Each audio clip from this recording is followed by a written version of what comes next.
people can understand clearly. And what can the central bank do about that? Is there anything it can do? Yes, the central bank can still do something about it, but in collaboration with the fiscal authorities. What led to the speculative attack on the Naira is basically CBN's policy on forex control, which I see as something that is quite pragmatic and very necessary at this point in time that our economy is in dire straits. And I personally believe that if CBN had not come up with that policy, we could have been worse for it. And I'll tell you something about policy evolution. You see, when you make a policy, there are what we call manifest functions and latent functions. In other words, intended functions and unintended functions. You focus on what you want to achieve, but there could be side kicks. Now, what you do is that you do scenario evaluation, put it on a scale. This that I propose to achieve and this that I did not propose to achieve, which one is weighing me down so much? And I think in this case, right now, the very objective of CBN for coming out with that policy control is becoming manifest. Now, people are not seeing that. It's becoming manifest with rising prices? No. I mean, I'm coming. Just if you ask me how, I'll tell you. You know, I just said manifest function, latent function. Becoming manifest in the industries that CBN intends to protect. Because Emefiele basically is running on the principle of infant industry agreement, which is very, very, very key for our growth and development as a nation. Now, alongside that, there could be a gap as it exists right now, which speculators are taking advantage of. Now, what to do to tackle that problem is to work hand in hand with the fiscal side of the government to see how that gap can be breached.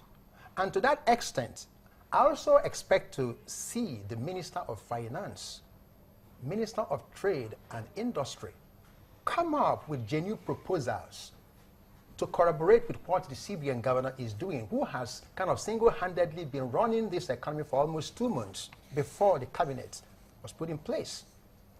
So I'm looking at the Minister of Finance, I'm looking at the Minister of Trade and Industries to also come up with something so that we can see how this gap can be closed, at least minimized. Yeah, that was profound, yes. You know, because I think the CBN actually ran the economy for much longer, and that's perhaps why we keep talking about intervention fund and when the monetary people delve into fiscal policies, you know. But I think these are interesting times. Of course, there was the ban. Well, okay, let's look at the policies we're talking about. There was a point at which the central bank says people should no longer pay money into dorm accounts, and then there was a freeze. And then later on, they said, okay, now you can, and that created a bit of confusion. But remember, in thinking about this, I realized that point in time, that the government had just settled in. And, you know, the thinking on the street was that there were a lot of corrupt people with a lot of dollars that they were hiding in different places, and they wanted to launder that money and then move them out. And it was very easy to move money out at that time, and that was why the CBN said, okay, no more moving money out. Okay, and it was just for a while. Now, mind you, you know, what's the other policy? The 41-item ban. Toothpicks, Correct. Indian incense. Even, very interestingly, even investment in portfolio products abroad. Like you want to go and invest in London Stock Exchange, you come and get money from Nigeria at cheap rate, and then you go and, why would that be? Why would we be financing something like that? You know what I mean? So, but mind you, in all of that, I support that. I support the ban. A few industries are coming up. That's right. And all of us are keen into the made in Nigeria stuff. You know, guys are doing a lot of things now. People are making money. However, what the government as a whole, we're suffering from some of the delays in the beginning in setting up the administration, putting people in place, getting policies across. Time. the most important resource in the world. They say you can make more money, you can't make more time, you can't gift time, you can't borrow time from someone. So we lost a lot of time in the beginning. You know, you can't, you know. So, however, so those policies are what they are. But I think they're great policies. But I want to say that a lot of people say a lot of things about central bank in Nigeria. I'm an economist. Everybody wants to say, I'll be a better person there.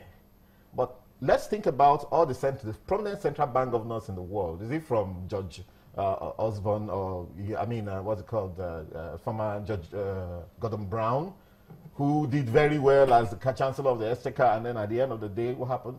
Is he talking about Alan Greenspan? You know, he spoke very little.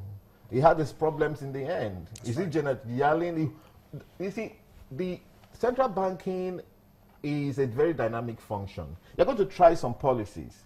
Now, it's left to you to understand that when you try the policy, you measure the policy. If it's going in the wrong direction, you change your mind. You try something else. You know what I mean? Something like quantitative easing and some of these things that the US did in recent times were out of the box, totally out of the box. Oh, let us start printing money and buying bonds so we release money into the system. Buying bonds that we shouldn't even buy, you know? So to that extent, we're still observing.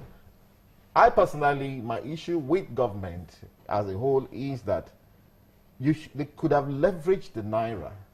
There's a way you could have leveraged the Naira and used the Naira as a sovereign currency to intervene in the economy. But we wasted that time. We lost that time. We're not getting in touch with our youth. We're not creating jobs. There are some direct jobs that government can create. Lawman work is lawman work.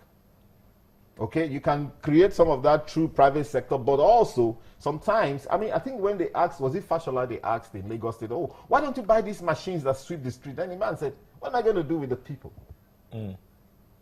Oh, you can buy 2 or 3 machines that sweep the whole of Lagos. But what do you do with the people? There's one that sweeps Alausa. The one sweeps Alausa, exactly. I've seen that one. No, of course, they will buy the machine, you mix it, you buy some machines, and you have to also do the mass... your human resource. Mass employment, mass mobilization, very important. That's where we got it wrong. So we now focus on monetary policy, on exchange rate. Exchange rate goes among too much focus in that area. Even there's a need to perhaps create an intervention fund for anybody interested in those 41 items. Should they still be interested in those 41 items? Why not? I thought the 41 items were restricted so that the local industry. That's what I'm saying. I'm saying that the intervention fund created in the CBN, for example, now that we have banned this 41, if you want to, we have these funds.